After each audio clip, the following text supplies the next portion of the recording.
Donc ce ne sont pas deux vins qui me paraissent du même millésime, déjà la première chose. Pour moi, le cépage est moins évident que sur le premier, mais ce sont deux vins riches, ce sont deux vins denses, complexes, et puis aussi la notion de rareté. Il y a des vins qui sont soit produits en très petite quantité, donc qui sont relativement exclusifs, et donc leur prix va être forcément plus élevé parce que la demande est plus élevée, donc c'est la rareté qui fait le prix. Et là, le duel numéro 2, on a deux vins. Esprit de Fronsac, c'est une bouteille environ une dizaine d'euros, et Unico de Vega Sicilia, on a une bouteille environ à 400-500 euros. Donc là, on va voir s'il est vraiment très expert, et là c'est rigolo. Donc on va également la cacher. Allez, c'est parti. Donc là, on attaque la manche 2, Pascal. On vient de faire la manche 1 précédemment. On va déguster deux vins rouges supplémentaires. Donc on va essayer de voir s'il y a une différence et un écart de qualité entre ces deux vins. Donc je vous laisse attaquer la dégustation. Je vous ai servi.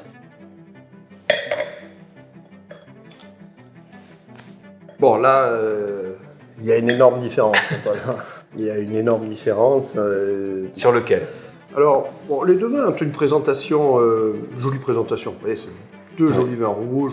Bon, il y en a un qui est un petit peu plus coloré que l'autre, mais c'est pas là ça m'interpelle pas particulièrement. Donc c'est deux vins rouges avec une jolie présentation. Il n'y a pas de problème. Un qui a peut-être un reflet un petit peu plus légèrement plus évolué, mais en même temps il a plus d'intensité colorante. Donc je ne sais pas si à l'aspect on a une différence de millésime déjà. À l'olfaction, c'est clair, net et précis qu'on n'a pas du tout affaire à la même chose. Là, je pense qu'on n'a pas affaire au même millésime, on n'a pas affaire au même cépage, et je me doute qu'on n'a pas affaire non plus au même pays. Et vous marquez des points, oui, exact. Ça, c'est juste à l'olfaction. Ok. Ouais. Donc maintenant, on va goûter. Mais vous êtes sur la bonne voie.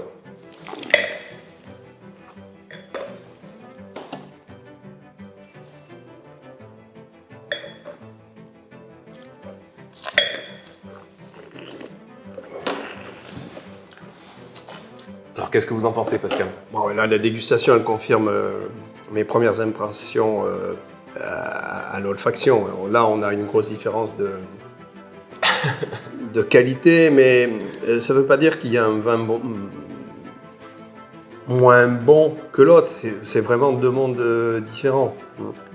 Donc, effectivement, la dégustation, ça confirme qu'on n'a pas du tout le même profil de cépage. Déjà, on n'a pas non plus le profil d'élevage, ni le même climat, et je pense que je connais le vin. Donc je l'ai un peu reconnu. Celui-ci, c'est un vin qui est plus facile, il est un peu plus jeune d'ailleurs. Ce sont deux vins qui correspondent à des occasions de dégustation, de plaisir complètement différents. Ouais. Ici, à droite, on a un vin qui est simple d'approche, mais qui est franc, qui est direct, qui raconte son histoire.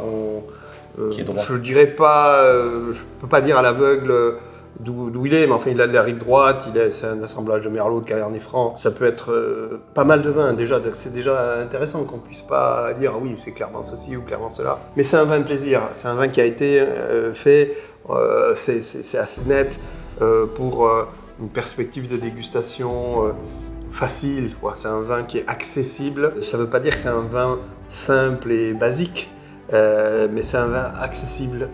Facile à comprendre. Voilà. Ici, on est plus dans les vins un petit peu plus intellectuels, un petit peu plus de méditation. C'est un vin qui est définitivement plus sérieux. C'est un vin qui a été, déjà, la première caractéristique, il a une origine complètement différente. Bon, ça, c'est un Tempranillo qui vient de Ribera del Duero. Okay. C'est assez net. Et c'est un vin qui a été taillé pour le long vieillissement. Mais il a été élaboré depuis le premier jour, depuis la vigne, par la vinification et par l'élevage et ensuite le vieillissement en bouteille, dans cette perspective. Donc ça fait partie des grands vins de garde qui sont destinés à s'exprimer sur des dizaines d'années, alors qu'ici, on a un vin qui n'a pas la même potentialité de vieillissement, harmonieux. Il va vieillir. On est français là, Pascal? Oui, on est français, on est Bordeaux, on est rive droite. D'accord, ouais, mais... Merlot, Cabernet... Où est-ce qu'on est? On est sur un vin avec une belle vivacité. Dans les millésimes, j'en sais rien. Je vous donne un écart. 2009, 2010. On est dans les années 2000. Ah oui, donc il fait plus jeune qu'il n'en Non, avait. 2016.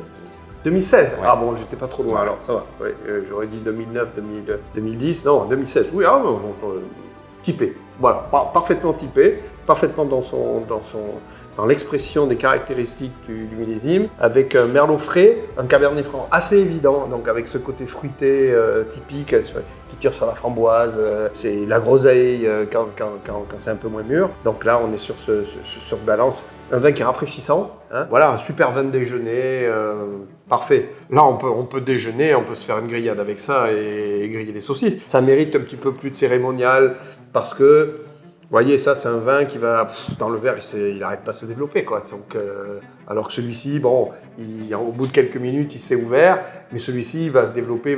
Ça mériterait de se carafer? Alors, ça, c'est une réflexion qu'on peut faire spécifiquement dans une autre fois. On débattra là-dessus. La différence entre carafé et décanté, mais oui, il y a des vins qui nécessitent une préparation. D'accord. C'est clair. D'accord. C'est clair. Donc là, ces vins n'ont pas été carafés. Non. Donc c'est pour ça qu'ils évoluent dans des amplitudes et à des vitesses différentes. Donc celui-ci, il va être prêt au bout de 15-20 minutes dans le verre. Et celui-là, vous allez le voir, pendant une heure, il va se développer. Il va ouvrir sa complexité parce que ça, c'est un vin qui a été designé pour un vieillissement long. Alors certainement, là, il y a une grosse différence de prix. Là, vous avez une différence de prix. Mais encore une fois, c'est pas une différence. Il n'y a pas un vin moins bon et un vin meilleur. Ce sont des vins pour des occasions différentes. Donc je ne voudrais pas qu'on dise en dessous de ce prix-là, à partir de ce prix-là, c'est pas la peine d'y penser. Pas du tout. Parce que ça, en même temps, j'ai peut-être pas envie d'en boire tous les jours. J'ai envie d'en boire à un certain moment. Et puis celui-ci, j'ai pas envie de le boire au même moment que celui-là. Par contre, je peux en boire plus facilement tous les jours, rien que pour une question économique. Et vous avez raison, parce que là, nous sommes donc on va commencer par celui que vous avez deviné, premièrement. Oui. Donc effectivement, on est sur un très très grand vin de Ribera del Duero. On est sur Vega Sicilia Unico 2011, un vin que vous connaissez bien, puisque vous travaillez quand même dessus aussi également. Et on est sur un super cru, donc Vega Sicilia Unico 2011, donc je remonte un petit peu la bouteille, et on est sur un Fronsac, voilà, millésime 2016, un esprit, donc on a une quinzaine d'euros sur cette cuvée, et sur l'autre cuvée on est environ à 500 euros, donc c'est l'écart énorme entre ces deux cuvées. Et Pascal a... Alors c'est deux vins que j'élabore. Hein. Oui, complètement, que vous élaborez également. Mais c'est pas du tout là, c'est ce que j'ai expliqué tout à l'heure. Celui-là, je ne l'aurais pas reconnu parce que certes, il a son identité Fronsac. Maintenant qu'on voit l'étiquette, c'est plus facile à exprimer. Donc on sent bien la tension et la puissance d'un vin, mais c'est un vin qui est quand même polissé. Le millésime aide et également, c'est un grand millésime de Bordeaux, mais qui a permis de faire des vins très équilibrés